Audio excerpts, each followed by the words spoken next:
hermanos, hoy tenemos la oportunidad de charlar sobre el libro de Alma, capítulos 40 y 41. Retrocedamos un poco. Todd, recuérdenos por qué punto de la historia vamos. ¿Qué sucede? Alma habla a sus hijos y habló con Elamán y Shiblón. Y en el capítulo 39 habla con Coriantón, en el que explicó que había cometido un pecado muy serio, que solo es superado por el asesinato y el negar el Espíritu Santo. Él estaba preocupado debido a la gravedad de esto, y luego en el capítulo 40 comienza diciendo, creo que estás preocupado por esto.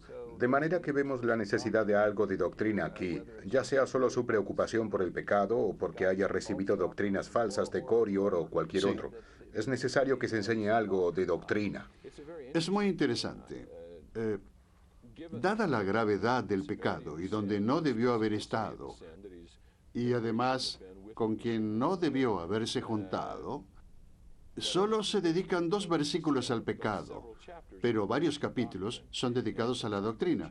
Y es interesante que los capítulos 40, 41, 42 comienzan con la idea de pareces tener problemas con esta y esta doctrina.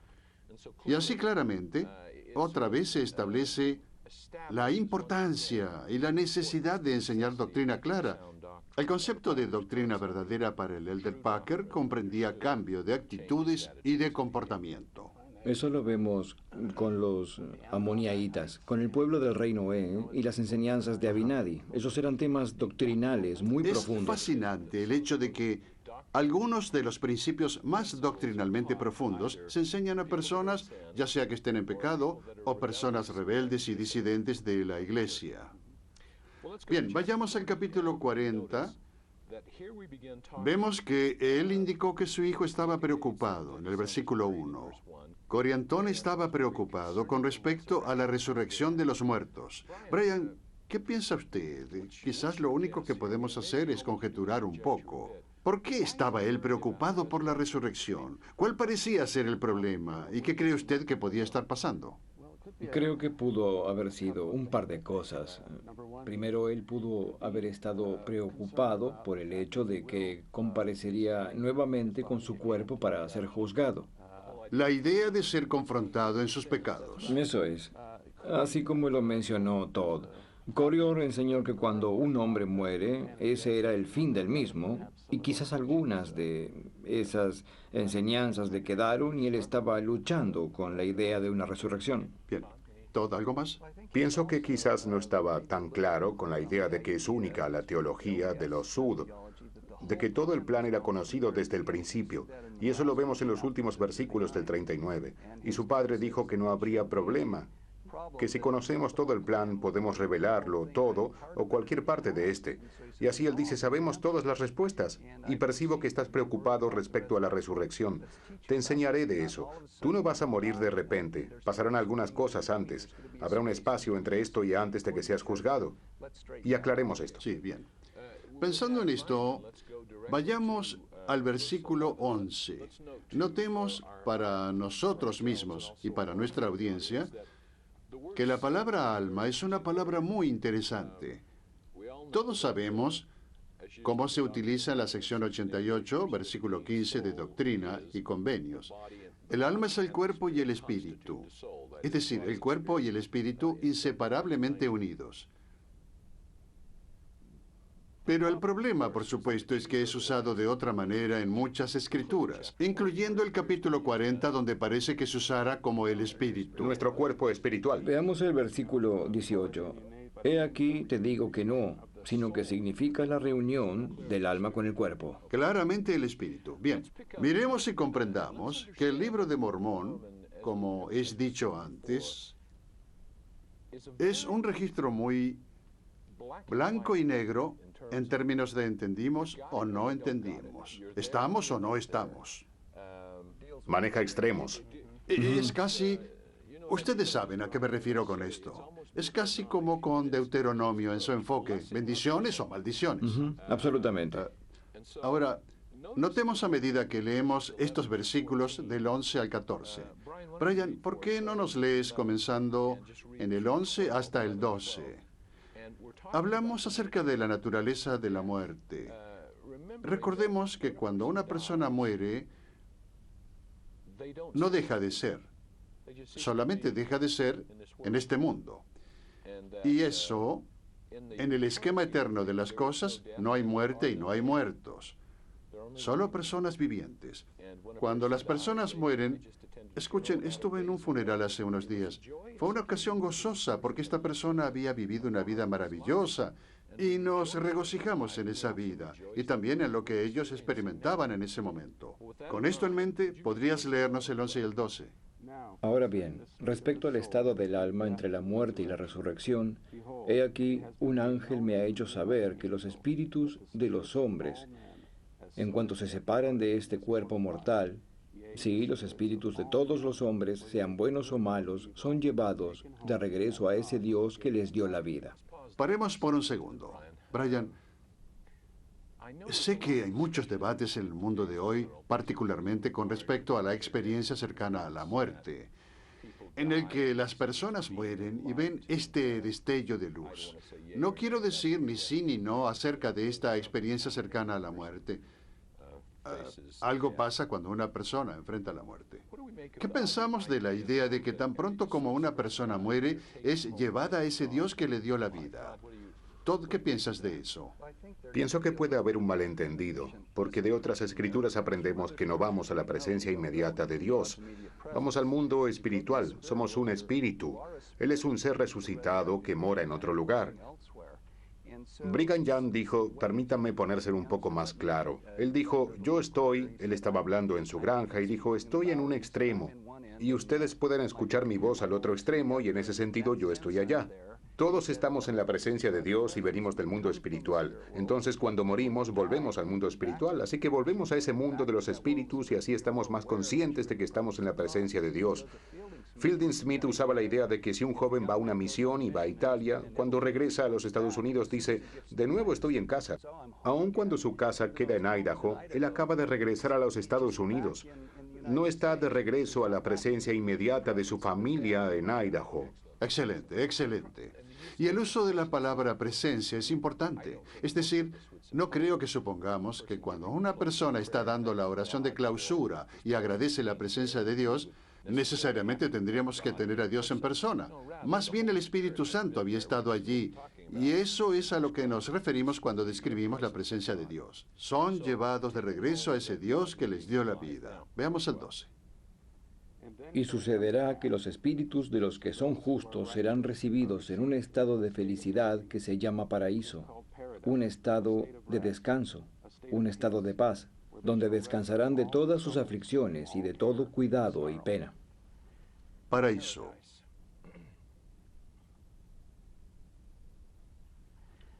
Toda aflicción, todo cuidado. ¿De qué hablamos? ¿Qué tipo de mundo es este? Si un hombre o una mujer justos mueren, son recibidos en el paraíso. ¿Cómo espera que sea eso? No para usted, Todd, sino para los demás. Sí, supongo que estoy en el versículo 14. Pero notemos que el término estado se utiliza 3 veces. Es tanto una condición como un lugar. Bien. Y pienso que el mundo espiritual es muy parecido a este mundo. Yo puedo vivir en este mundo, vivir el Evangelio, los mandamientos, y puedo vivir en un estado de paz en mi casa. Y si mi vecino está violando los mandamientos y usa drogas y está haciendo otras cosas, él puede estar en un estado de infierno. Excelente. Y estamos en diferentes estados, pero en el mismo lugar. Podríamos decirlo así. Sé que hay asesinos en este mundo y yo no ando con ellos, pero estamos en el mismo mundo. Andamos las mismas calles, algunas veces compramos en las mismas tiendas, ellos se congregan así como también los justos se congregan y pienso que lo mismo pasa en el mundo espiritual. Así que construimos una visión muy simple de la naturaleza del mundo espiritual post-mortem. Una dimensión llamada paraíso. Brian. El mundo espiritual es un lugar muy grande y ahí van a estar, así como Todd estaba diciendo, los justos, quienes van a estar en un lugar, quizás en ese mundo de espíritus, y entonces probablemente en otro lugar encontraremos a otros quienes quizás no son tan obedientes. Y Alma menciona que no es solo un lugar paradisíaco para... Cuando decías eso recordé lo que el profeta José Smith dijo. Es de las enseñanzas del profeta, página 326. Dijo en el funeral del juez Adam, James Adam, los espíritus de los justos son exaltados a una obra mayor más gloriosa. Por consiguiente, son bendecidos en su partida para el mundo de los espíritus. Esta parte me parece muy interesante. Envueltos en llamas de fuego. No se hallan lejos de nosotros. Y quizá conocen y entienden nuestros pensamientos, sentimientos y movimientos. Y a veces se afligen por ellos. Yo no sé cómo esto les llega, pero Eso me llega, captó sí. mi atención. El mundo espiritual, como enseñó el presidente Brigham Young, tiene que ver con nosotros. Ellos no van a otro planeta, a otro mundo. Están asociados con el mundo en el que vivieron en la carne. Correcto, es justo lo que iba a decir. Brigham Young dijo, ¿dónde está el mundo de los espíritus? Está justo aquí. ¿El bien y el mal están juntos? Sí, lo están. ¿Van a un reino? Sí, van. ¿Van al sol? No, no van. ¿Van más allá de los límites de una tierra organizada? No, no van. Esto es de los discursos, página 376. Así que están aquí mismo. Muchas personas dicen que están allá arriba, ya saben, en las necrologías, pero realmente están aquí. Ahora miremos la otra dimensión, el otro lado. Permítanme leer esto. Y entonces acontecerá, en el versículo 13, que los espíritus de los malvados, sí, los que son malos, no tienen parte ni porción del Espíritu del Señor, porque escogieron las malas obras en lugar de las buenas. Por lo que el espíritu del diablo entró en ellos y se posesionó de su casa, estos serán echados a las tinieblas de afuera. Habrá llantos y lamentos y el crujir de dientes. Y todo esto a causa de su propia iniquidad, pues fueron llevados cautivos por la voluntad del diablo. Así que este es el estado de las almas de los malvados, en tinieblas y en un estado de terrible y espantosa espera de la ardiente indignación de la ira de Dios sobre ellos. Y así permanecen en este estado, como los justos en el paraíso, hasta el tiempo de su resurrección. El presidente Smith, como lo dijo en Doctrina del Evangelio, habló de lo que él llamó un juicio parcial que se lleva a cabo en el momento de la muerte. Así que morimos y hay un juicio parcial. Obviamente el juicio final sigue después de la segunda resurrección. Pero al momento de morir hay un juicio parcial y los individuos que pasen al paraíso o a este u otro reino, el cual Alma llamó las tinieblas de afuera, o Jacob en 2 Nefi 9, llamaría infierno. Hablemos un poco de estas tinieblas de afuera. Generalmente, ¿cómo usamos esa frase, Todd? Bueno, no siempre se refiere a este lugar, sino a dónde van los que llegan a ser hijos de la perdición. Y debido a que hablamos de estos extremos, podríamos estar confundidos con eso. Él estaba hablando acerca de las tinieblas de afuera, pero nosotros estamos hablando del estado de los malvados en la prisión espiritual. Lo que puede ser confuso en el versículo 14, porque él habló del paraíso. Y de la declaración de Jesús al ladrón en la cruz, tenemos la impresión de que él dijo, acuérdate de mí. Y le dijo, bueno, mañana estarás conmigo en el paraíso. A menudo eso es interpretado como ambos vamos al cielo mañana. Y José Smith dijo, no, paraíso no estaba en la traducción original, sino que dijo, mañana estaremos en el mundo de los espíritus. Y aprendemos de la sección 138 que ambos fueron. Jesús organizó la obra misional y luego esa persona habría recibido instrucción allá, pero ellos no fueron al lugar que la mayoría de las personas ven como el cielo. Es decir, lo que normalmente pensaríamos de las tinieblas finales de afuera reservadas para los hijos perdidos. Aquí Alma habló acerca de su estado temporal en las tinieblas de afuera para describir el infierno o la dimensión, esa otra dimensión de un mundo espiritual. Lo que no se menciona aquí claramente, pero sí un poco más en Doctrina y Convenios, es que hay de la gente decente, justa y recta. Pienso que debemos entender tanto la sección 138 de Doctrina y Convenios como las enseñanzas del profeta José Smith, que estas personas también estarían en este reino, no sufriendo, sino desarrollándose, transformándose. Así como aquí. Recuerdo que en el paraíso algo debe continuar, donde el proceso purificador continúa. Recuerdo que en el funeral del Elder McConkie, el Elder Packer dijo, ¿dónde está él ahora? Y siguió describiendo el lugar donde él estaba y dijo, y cuando él termine, y cuando el proceso de refinación se haya completado, será glorioso. Yo lo consideraba un caballero bastante refinado, así como era, pero claramente, un proceso de santificación y refinación continúa en el mundo de los espíritus, en la esfera del paraíso. Y en la otra esfera tenemos tanto a los malvados, quienes están siendo confrontados a lo que ellos fueron, como también a gente buena, a quienes se les enseña el Evangelio, quienes aprenden, crecen y se desarrollan hasta la resurrección. Así que el estado del infierno es realmente el lugar donde las personas pagan por pecados impenitentes.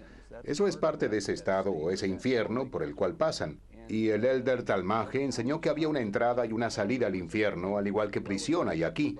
Cometemos un crimen, vamos a la cárcel, cumplimos nuestro tiempo y somos liberados. Cuando las personas han pagado eso, serán resucitados a un grado de gloria y no se quemarán en el infierno para siempre. Bien, pensaba que el profeta José Smith hizo una declaración con respecto a esto, y es la idea de que hay personas allá que están aprendiendo el Evangelio, a quienes se les enseña. Notemos lo que él dijo.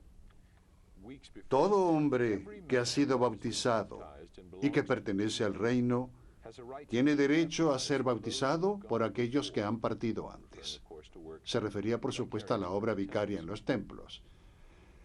Y tan pronto como la ley del Evangelio es obedecida aquí, es decir, en esta vida en los templos, por sus amigos, quienes actúan como sus representantes, el Señor allá tiene administradores, queriendo decir, en esa esfera, para liberarlos. Así que son llevados al paraíso una vez las ordenanzas sean llevadas a cabo. Sí, y pienso que esa es una doctrina muy útil porque aún podemos crecer en ese lugar. Aún tenemos que pasar por cierta medida de refinamiento allá.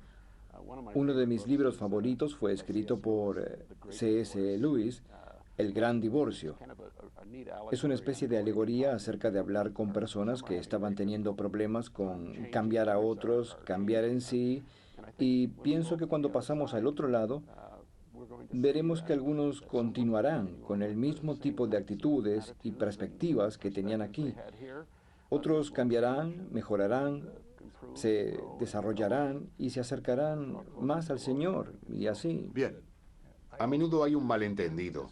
Pasaremos mucho tiempo en el mundo espiritual y luego él comienza a hablar acerca de la resurrección, de que somos mágicamente resucitados y luego perfeccionados y ya no hay más crecimiento. Pero no creo que eso sea lo que él dice aquí. Él habla acerca de que hay una restauración, las cosas serán restauradas. Y en el capítulo 41, versículo 13, él dijo, y así, hijo mío, más bien en el 12, él dice, ¿significa la palabra restauración tomar una cosa de un estado natural y colocarla en un estado innatural?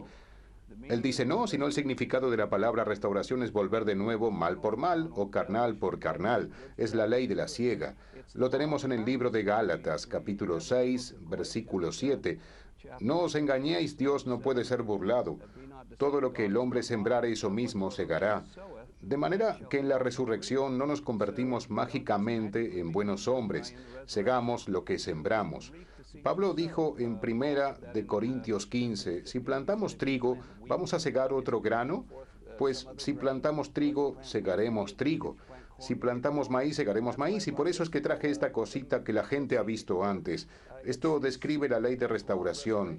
Si sacamos una de estas bolas y la soltamos, obtendremos una al otro extremo. Si sacamos dos, obtendremos dos al otro extremo. Y es así con todo. Si sacamos tres, si lo sostenemos, funciona. Pero es la ley de la restauración. Segamos lo que sembramos. Si sembramos semillas celestiales, seremos resucitados con un cuerpo celestial. Si sembramos semillas celestiales, saldremos con un cuerpo celestial. Y por eso pienso que Alma tenía que hablarle a su hijo. O quizás no, pero le habló de cómo la primera resurrección se opone a la última resurrección. Bien, aclaremos. Estamos juntando dos ideas que son muy importantes. Es decir, por una parte, tenemos que entender que una persona no puede en esta vida simplemente vivir en la forma en que quiera, vivir una vida tan infernal como quiera y esperar salir como una criatura gloriosa, un gigante espiritual en la resurrección. Por otra parte, también tenemos ese elemento esperanzador de que se puede. Y de hecho se lleva a cabo un cambio. Cuando agregamos la sección 138 de Doctrina y Convenios a lo que hemos leído aquí, nos damos cuenta de que las personas allá pueden cambiar. Creo que lo que tenemos que recordar es que no somos jueces y que Dios es el juez, gracias al cielo.